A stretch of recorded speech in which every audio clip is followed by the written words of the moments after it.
Hello friends, welcome to my YouTube channel. आज मैं जो वीडियो लेके आया हूँ वो उन बहन भाइयों के लिए बहुत ही कारगर है जो अभी आरआरबी एनटीपीसी की एग्ज़ाम की प्रिपरेशन कर रहे हैं, जिन्होंने सीबीटी 1 एग्ज़ाम दे चुके हैं और सीबीटी 2 एग्ज़ाम की प्रिपरेशन कर रहे हैं। आज मैं आपको कुछ मेन बातें बताना चाहता हूँ अपने एक्सपीरियंस से। मैं सबसे पहले अपने बारे में बताना चाहता हूँ। मेरा नाम अमन कुमार है और मैं स्टेशन मास्टर के पद पर कार्यरत हूँ मुरादाबाद डिवीज़न में, जो कि नॉर्दर्न रेलवे के अंतर्गत आता है। मैंने जिस तरह से आरआरबी 2015 की प्रिपरेशन की थी वही मैं अपने पास्ट एक्सपीरियंसेस आज आपके साथ शेयर करूँगा, जिससे कुछ मेरे बहन भाइयों को हेल्प मिल सके। बहुत से कमेंट आए हैं कि सर कुछ ये बताएं इनके की प्रिपरेशन कैसे करें। आज उन्हीं के ऊपर हम बात करेंगे।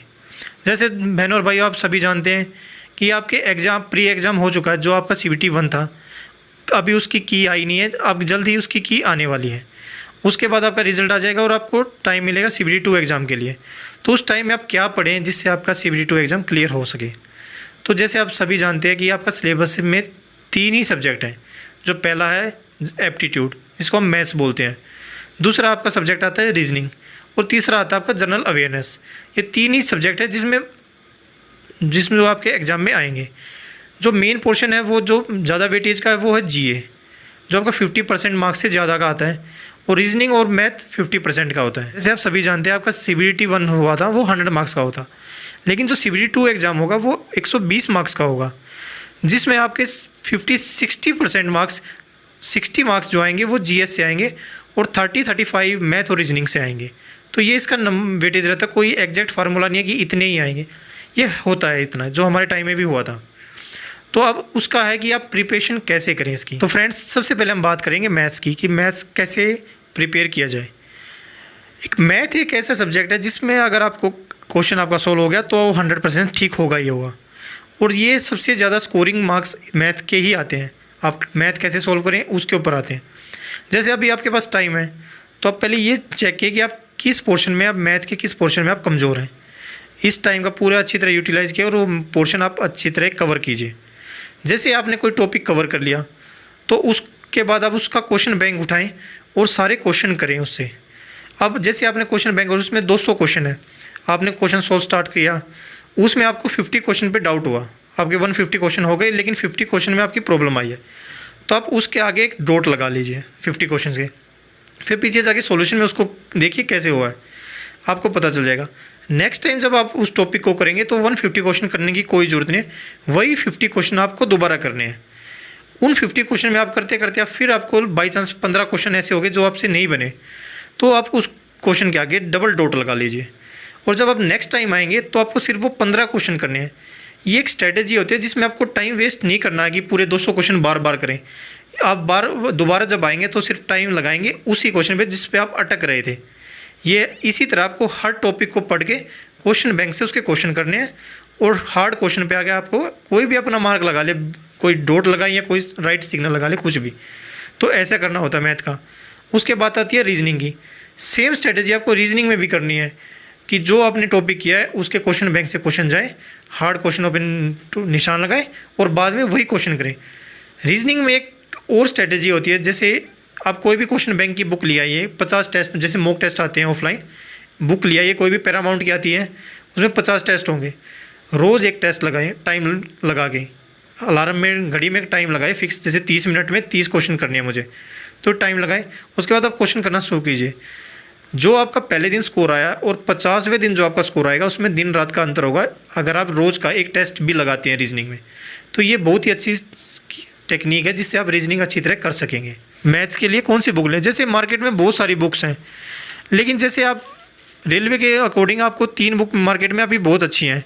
किरण की है, दूसरी है यूथ कंपटीशन की, और तीसरी आपके प्लेटफॉर्म के। आप कोई भी एक बुक सिलेक्ट कीजिए और उसी बुक को आपको 3-4 बार रिवाइज़ करना है। तो ये हो गया मैथ्स के लिए। अब जितने भी मेरे भाई बहन हैं वो पूछेंगे कि रीजनिंग के लिए कौन सी बुक लें।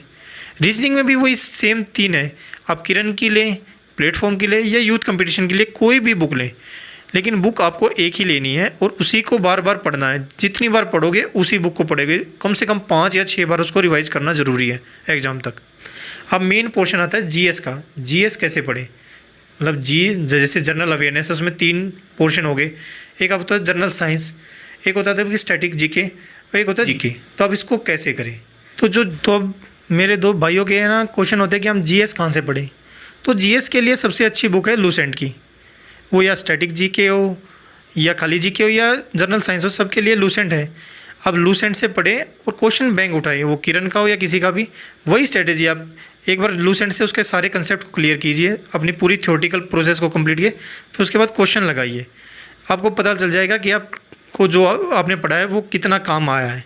तो ये एक स्ट्रेटेजी होती है कि एक बार थ्योरी पढ़ें, उसके बाद आप क्वेश्चन लगाएं। अब उसके बाद आपको वीक में एक मॉक टेस्ट भी देना पड़ेगा। अब मेरे कुछ भाई बहन पूछते हैं कि आप ऑफलाइन लें या ऑनलाइन एग्ज़ाम। जैसे सबको पता है कि अभी एग्ज़ाम ऑनलाइन हो रहे हैं, तो आप ऑनलाइन अगर आप एग्ज़ाम लेंगे तो ज़्यादा अच्छा रहेगा। तो बहुत सारी एप्लीकेशन है जो एग्ज़ाम दे रही है मॉक टेस्ट, तो टेस्ट बुक काफ़ी अच्छी है, जो टेस्ट बुक जो आपके पेपर के अकॉर्डिंग ही वो एग्ज़ाम बनाती है मॉक टेस्ट। तो अब मेरे हिसाब से आप टेस्ट बुक ले लीजिए और वीक में एक संडे वाले दिन एक टेस्ट लगाइए। उसके बाद एनालाइज़ किया कि आपका स्कोर कितना है और कहाँ वीक है, उस पोर्शन को आपको करना पड़ेगा। और जैसे जैसे पेपर के नज़दीक जाएंगे, जब पेपर का टाइम बहुत कम रह जाएगा, महीने का ही रह जाए, तो अब दिन पूरे हफ्ते में 2 या 3 टेस्ट लगा दीजिए। आप जितने ज़्यादा टेस्ट लगाएंगे उतना ही आपका फ़ायदा होगा। अगर एग्ज़ाम तक अगर आप 100 टेस्ट लगा लीजिएंगे तो आपका सिलेक्शन होने से कोई रोक ही नहीं सकता है। 100% शोरूम है कि आपका सिलेक्शन होगा ही होगा। अब बात आती है कि एक और टॉपिक आता है जो मेन है, वो बहुत इंपॉर्टेंट, वो है करंट अफेयर्स का, क्योंकि 5 या 10 नंबर की करंट अफेयर्स आती है।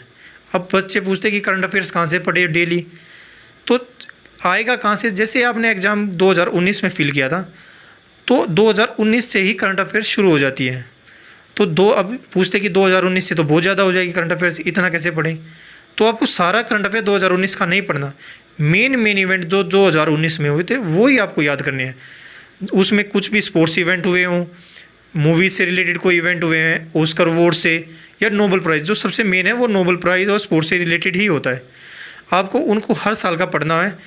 और जो एग्ज़ाम जब आपका आने वाला होगा उससे 1 या 1.5 महीने पहले आपको करंट अफेयर्स करना शुरू होगा, जिससे आपका फ्रेश रहेगी वो करंट अफेयर्स दिमाग में, और आपको पेपर में जाके ईजी रहेगा। आपको हिंट मिल जाएगा, हाँ ये मैंने पढ़ा सा लग रहा है। तो अभी ज़्यादा टाइम करंट अफेयर्स पे वेस्ट ना करके आप बाकी जीएस पोर्शन पे करें और करंट अफेयर्स लास्ट के टाइम पे उठाएं। करंट अफेयर्स आप मैक्सिमम आप यूटिलाइज़ करेंगे लास्ट के 1.5 महीने के करीब, जब आपका एग्जाम की डेट अनाउंस हो जाएगी उस टाइम आप करंट अफेयर्स पढ़ना शुरू कीजिए। और जब लास्ट का वीक रह जाएगा उसमें आपको एक डबल रिवीजन करनी पड़ेगी करंट अफेयर्स के, जिससे आपके दिमाग में रह जाए कि ना कुछ नाम होते हैं जो याद नहीं होते, लेकिन आपको आइडिया हो जाएगा हाँ मैंने ये कहीं पढ़ा है, ये करंट अफेयर्स में होता है। और जो मेन इवेंट है इनको आपको अच्छी तरह पढ़ना पड़ेगा, नोबेल प्राइज़, फिल्म फेयर्स, और जो आपके स्पोर्ट्स इवेंट, और जैसे अभी आपके को ये चल रहे हैं वो टोक्यो ओलंपिक्स, तो इसको आप अच्छी तरह याद कीजिए और अपनी कंट्री से जो भी रिलेटेड है तो ये आपको पढ़ना पड़ेगा। और एक जीएस में एक और है कि आपको जीएस कैसे पढ़ें।